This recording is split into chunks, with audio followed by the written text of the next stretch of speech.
Greetings, trans family. I am Reverend Kyle Applegate, and I've been wanting to do this series of trans videos, educational videos, as I've been looking or searching around for different videos on transgender categories. It's just the majority is really a lot of negative stuff and detransitioning stories. So I know the trans issues are really a hot topic these days, and so for those reasons I wanted to put something out with my 20 years experience on hormones and what my experience has been like. I am not a doctor. I'm just, again, somebody that has a lot of experience in the world as a human being, but also as a trans person. So that's the reason why I wanted to start to just kind of give a different voice, a different experience that other people might have. And this isn't, so as the first video that I'm putting out, I may be going out of order. I have a list of topics that I want to cover in the future, but I just wanted to get started. It's about to be a new year. And I know there's a lot of people that are kind of still, new at this process, or trying to just, get information that's out there. So I do give props to people like Buck Angel, who is, doing the work and getting his opinion out there. Again, I just speak for myself, from my own experience. So I just feel like I have some things to share. So this first video is going to be about hormones, and again, my experience. So this might not be, true for you or for other trans people. And so whether the decision to go on hormones or not go on hormones, this was just my personal journey. So, as I started to say before, I've been on hormones for 20 years now, and the decision to go on hormones took me quite a while, and I actually started at 39. I spent my whole life breaking stereotypes. I was in male-dominated work fields. I was always a tool person. I loved working with my hands and fixing stuff and making things. So when I say I was in male-dominated work fields, I worked in electronics for 9 years. I was a machinist. It was me and 25 men in the machine shop. I mostly always dated men. So I really spent a lot of time around male energy and people that were socialized as male. So that's kind of where I've gotten a lot of my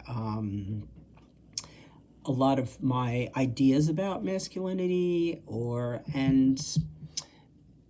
and since I transitioned, I really never felt more comfortable expressing my feminine side as being now perceived as male. So that was really important to me. But just to backtrack a little bit, I am going to do a different video on kind of on an introduction to myself and things that I've done in the world. But I just really wanted to jump into hormones first. And I'm not into politics or who should be or can't or whatever. There's different reasons why people don't choose a medical route for transitioning, and that's totally fine. Personally, I didn't feel strong enough to not be on hormones. And when I say that I've tried and tried and tried to fit in, as female in the world, it just wasn't working for me. And I feel that I tried everything within my power physically, short of giving birth, to try to fit in as female, and it just wasn't working. And so one of the things, I had gone to therapy on and off for 20 years.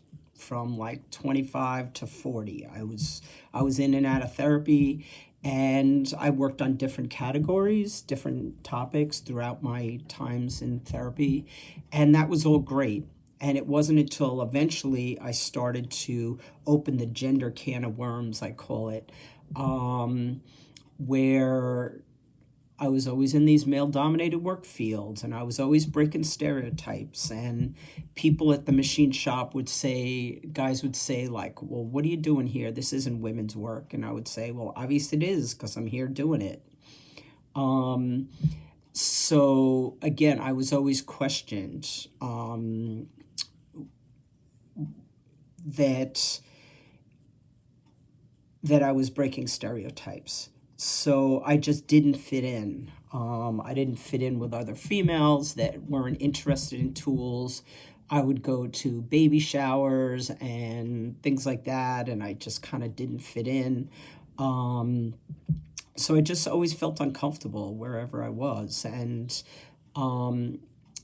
so part of the thing that really started to break me down is, so that was kind of the emotional piece of society kept questioning me what I was doing. And I was just thought that maybe I was a tomboy, maybe I was raised with two sisters and I didn't have a brother.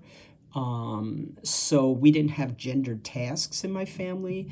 We just took out the trash and mowed the lawn, and that's what people did, right? So maybe I was too independent for guys that I dated.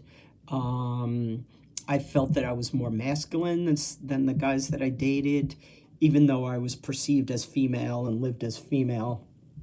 So it was really kind of my identity that was always being questioned. And so part of it for me was I was a very small person. I mean, even in 8th grade, I weighed 78 pounds. And so I was always really tiny. I was always cold all the time. And I never had gotten pregnant. So my period was just always nonstop, like month after month after month. I never had a break in it. And so for me, that was a physical piece that was really draining and exhausting for me. So getting my period every month became emotional, like it was emotionally draining because it was so physically draining.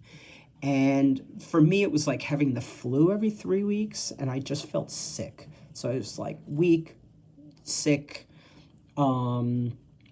And so I think the combination of those two things really became like difficult for me. It wasn't until years later that I found out that I had endometriosis. And so that's probably why I was having such painful periods, but I still had to function every day and support myself and things like that. So with the help of my doctor and my therapist, kind of figuring out that my therapist, who was a trans woman at the time, said, well, maybe instead of transitioning, I started to, trans stuff started to show up on my radar.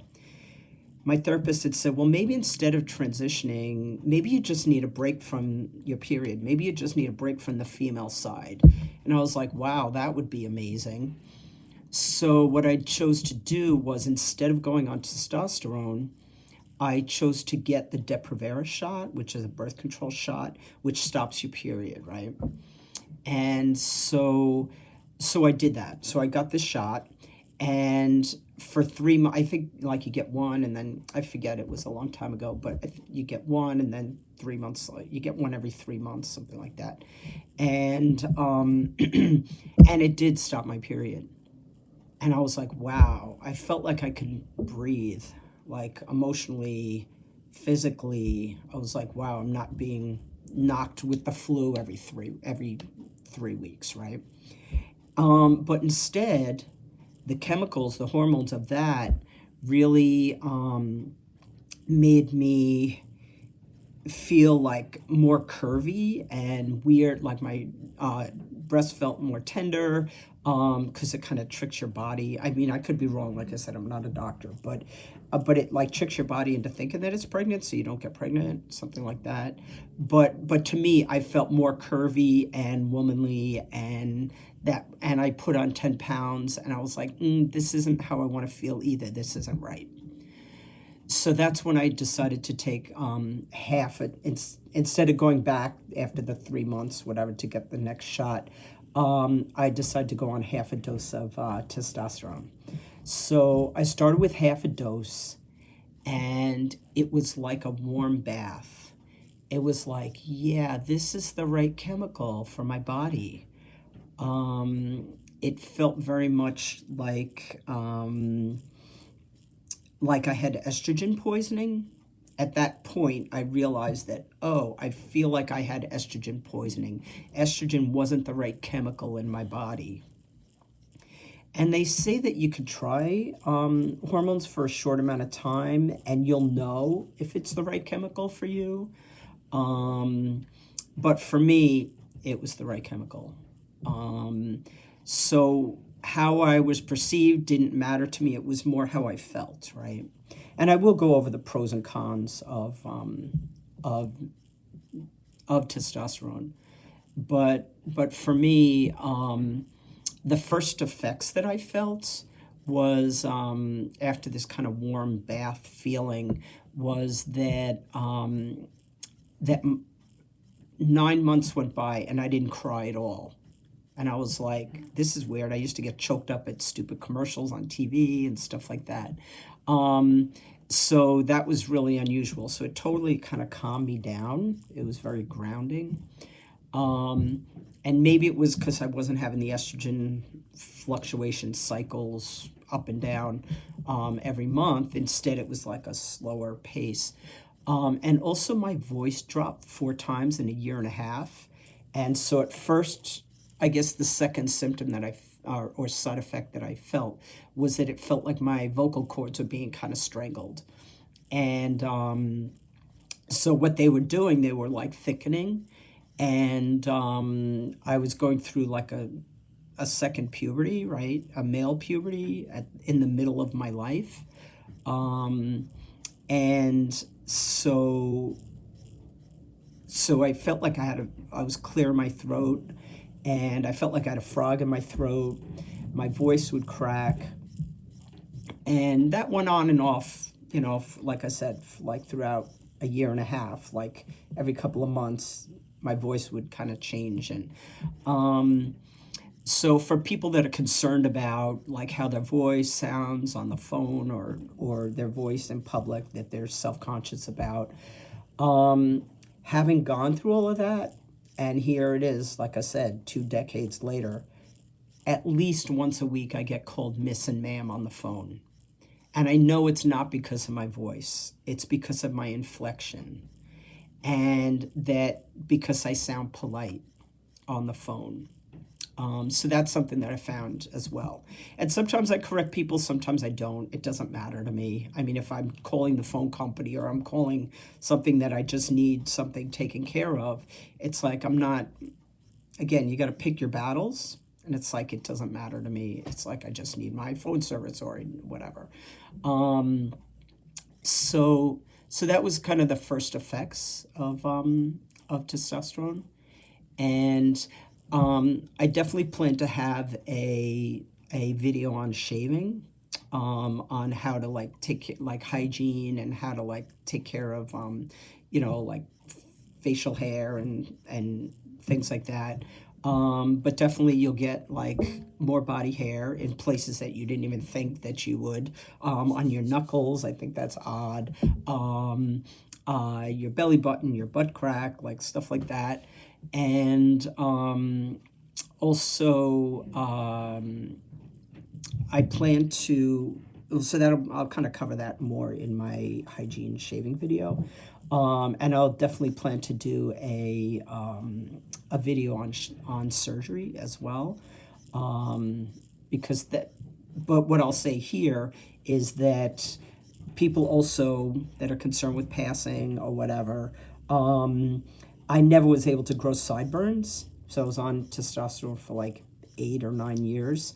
And as soon as I got a hysterectomy, in 2 weeks I had sideburns. So that estrogen testosterone balance was, I guess, was peaked in the other way, because then I didn't have any estrogen influence. When your body's naturally producing estrogen and you go on testosterone, it kind of shuts that system down. The testosterone outweighs the estrogen, and you can coast along like that for quite a while before you might want to think about having a hysterectomy, or if you might need that for other reasons.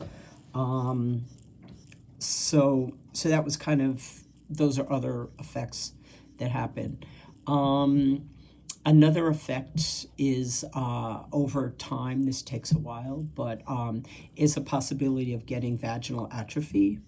And that's something that happens to like postmenopausal women, right? So again, when the hormone balance changes in a female's body, then or people that have uteruses and vaginas, when the hormones change, you might not get as much lubrication, the walls can get thinner, and you're more susceptible to like sexually transmitted infections.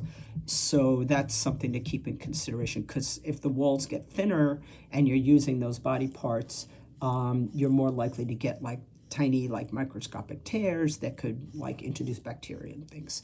So there is medication to counteract the effects for that. And again, that's for postmenopausal women. And and this is something that like women don't even talk about, what happens during menopause years. So I wish more women would talk about this stuff, because it really can make your body healthier and your sex healthier. And so there's medicines like estradiol or FtoM, or the worst possible name they can name it for a trans guy is Vagifem, is one of the brand names of this estradiol medicine. But it's a tiny tablet with a tiny applicator, and you use it vaginally. And I find that really helps to counteract the effects of hormones. And also lots of lube and things like that, or foreplay. So those are some of the ways that you can counteract like the effects of testosterone. Another effect of testosterone is you really need to be staying on top of your blood work. Once you start to be more of a testosterone-based body, that you also increase your risks of heart disease, which runs in my family anyway. So your blood will get thicker, more red blood cells, and it can lead to blood clots. So I haven't had that problem, but I've been on cholesterol medicine for a good decade anyway, just because of my family risk of heart disease. But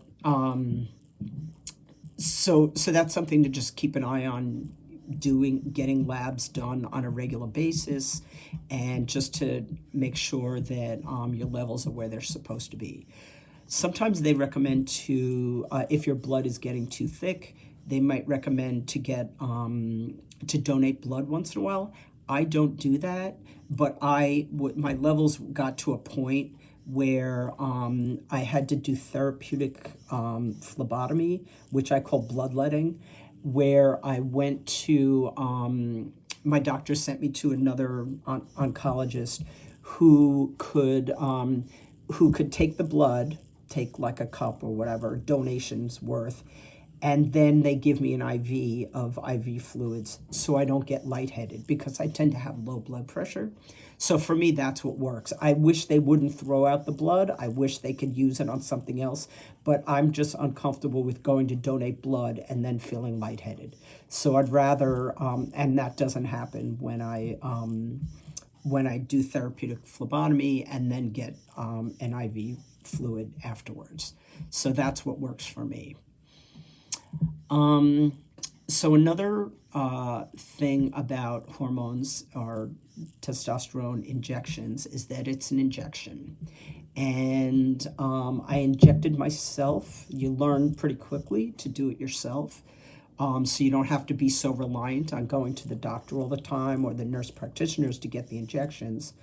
And so I injected myself for about 10 for about 15 years. And it just was getting more complicated, or more difficult. I feel that I was developing scar tissue in my thighs. And so even though I'd switch sides and I'd alternate, I'd do the left leg, then I'd do the right leg, then I'd do the left butt cheek and then the right butt cheek. So I'd kind of alternate the site.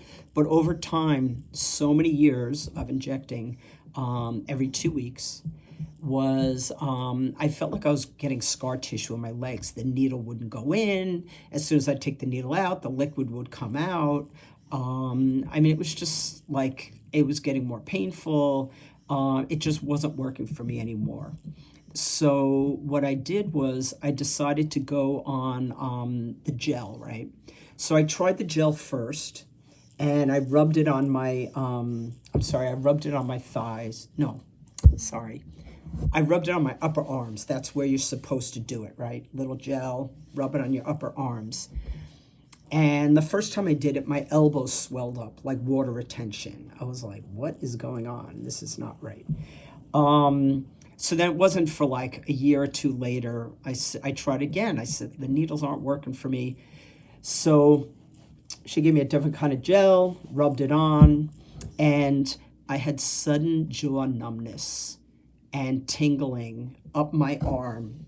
And I said, oh crap, am I having a heart attack here? Because that's one of the sudden jaw numbness, tingling in the side of the face.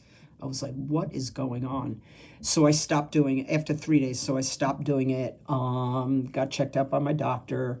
She said, no, everything's fine. I've been following a cardiologist anyway, again, because of my family history. So what I did was, my doctor said, try it on your thighs. It's a bigger muscle mass than your arms. And as soon as that was the trick. As soon as I started putting it on my thighs, no problem. No side effects. It worked great. So again, you have to kind of figure out what works for you, but do be aware of, family histories or other things like if blood clots, if you have sharp pain in your leg, or, it's good to know the side effects, the symptoms of things like that, and keep an eye on your blood numbers. So those are totally things that I would recommend. And lastly, I just want to say that, when I had said about like that you'll grow hair on your body, you'll lose, natural male pattern baldness may happen to you. And also acne on when you first, like anybody going through puberty, your skin changes, the oil, testosterone is usually suspended in a oil base, and so sometimes you get acne from that. It does tend to clear up as your body kind of regulates to the hormones. But those are just some things to keep in mind. And also hygiene is important to keep clean.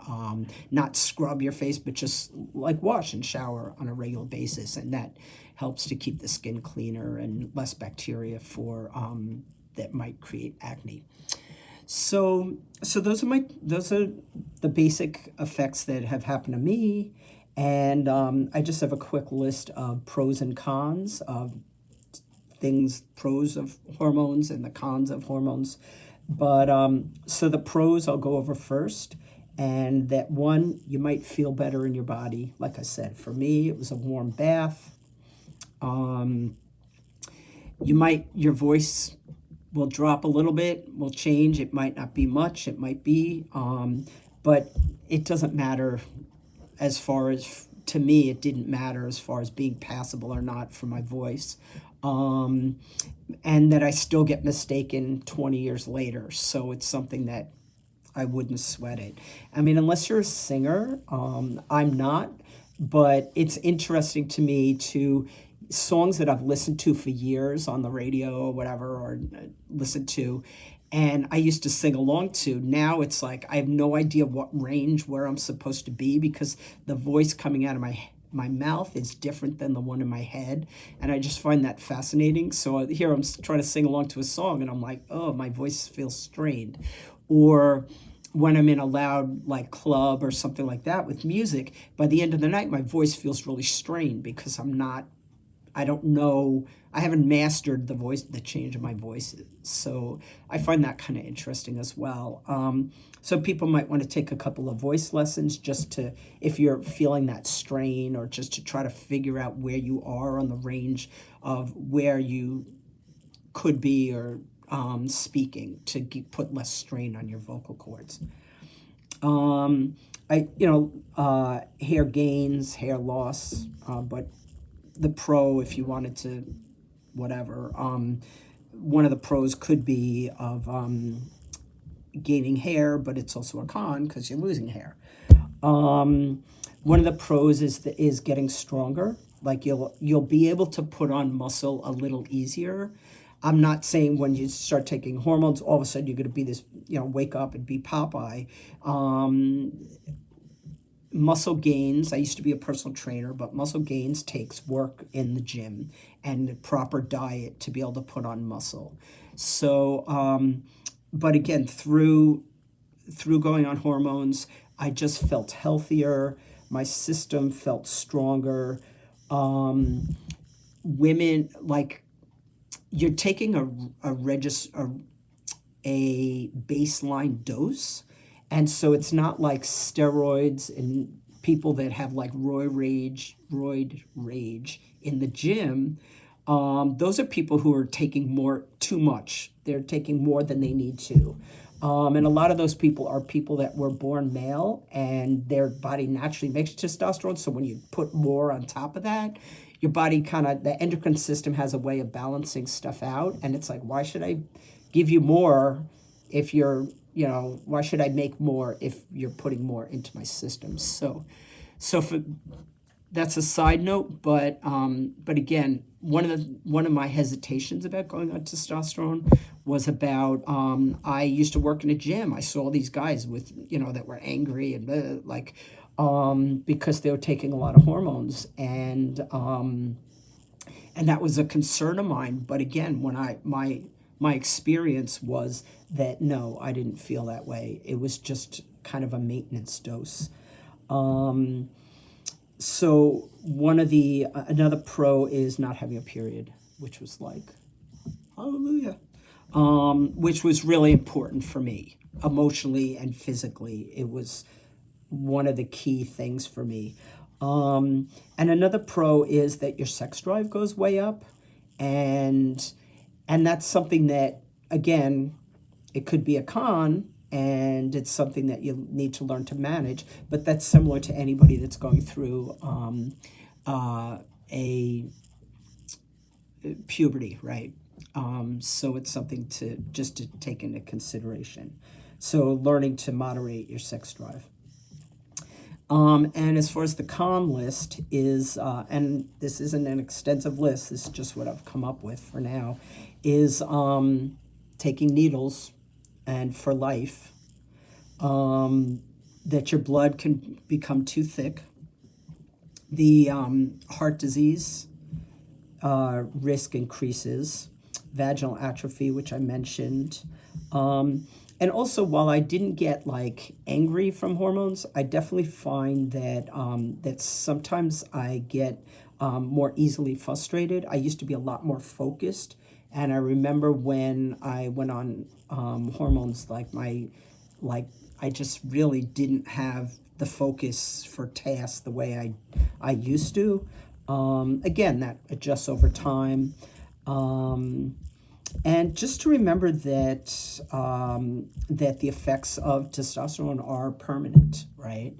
And so you really need to think about, if you want to ever have kids someday, you can't just play with your immune system, with your endocrine system going on and off hormones. It's something that has to be monitored by a doctor, slowly stepped down, slowly brought up if you're going back on hormones. I know for me, I had made that decision already that I didn't want to have kids. Early on, I tried to do that, and for a short span of time when I was married. But in retrospect, I was really glad at the decisions that I've made. So these are basically, my tips and pointers on hormones. And feel free to drop some more questions in the comments section below. In closing, I just want to say, if you are a person with questioning your gender, and just to be patient, and also to pick your battles, like to be safe. I always say people can say and do anything they want in the world. You can say anything you want, but not without consequences, right? And sometimes, hormones are not the be all end all, and I totally get that people can't go on hormones for different reasons. They might have other underlying medical conditions. They might be on other medications where it's counterproductive, and that's totally fine. It's totally fine to be where you're at, do your research, talk to other people. This is a long time journey, and it's not a destination. So, and if anybody's still sticking with me that are non-trans people, I would just say to have compassion when they meet trans people, that you're very lucky to be gender privileged, to be born who you are and never have to question your gender. That's really must be very freeing, but that's not the experience of everybody. And so instead of criticizing when you see trans people or judging them, to just have compassion. And if you really want to be an ally, give trans people jobs. It's so fundamental for their well-being, for their safety, for them to be able to be self-sufficient and feed themselves and have a safe roof over their head. So that's my best advice for non-trans people. If you want to be an ally, ask what people need and be free to offer them a job. So thank you for listening, and I hope you tune in for my next series of videos. And thank you. Blessed day.